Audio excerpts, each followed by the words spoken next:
ما تيجوا نعمل أكلة اقتصادية شعبية أصيلة وبأقل تكلفة، والطعم إيه؟ حكاية. وتعالوا نجيب الموضوع من البداية.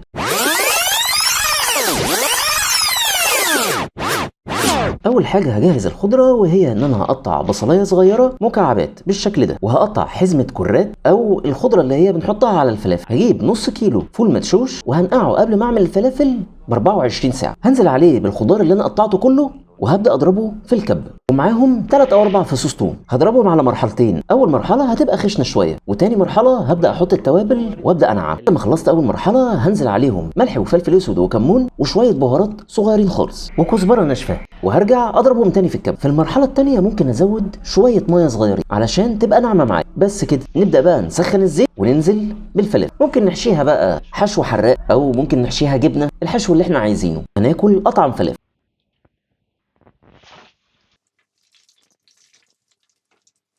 يلا بينا نجهز طبق الفول. بصلايه وهنقطعها صغير خالص، طاسه وحته زبده، وهنزل بنص كميه البصل. اشوح البصل كده تشويحه خفيفه، وهنزل عليه بطماطمايه وفلفل حراق او فلفل مش حراق زي ما تحب. اقلب كله مع بعضه، وبعدين هنزل بالتوابل ملح وفلفل اسود وكمون وشويه بهارات خفيف خالص. بعدين هنزل بطبق الفول المدمس اللي انا عملته في الفيديو اللي فات. راجعوا الفيديوهات على قناتي هتلاقوا طريقه الفول المدمس. اقلب كله مع بعضه، ولو تحبوا ممكن تهرسوا الفول او لا. وبس كده، شويه طحينه بقى في الاخر وزي الفل.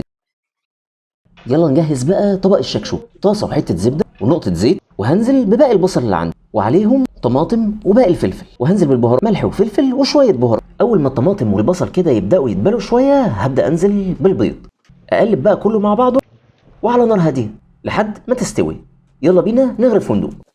انا بعتذر لان الصوت ما كانش مظبوط خالص في الفيديو ده. يا عيني. بسم الله.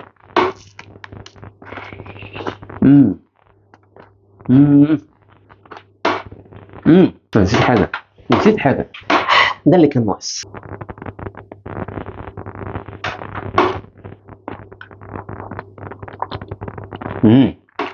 شوف بقى الشكشوكة. ما تنسوش تعملوا لايك وشير وتمنشنوا لحبايبكم اللي هتأكلوهم الأكلة دي. أشوفكم في فيديو جديد.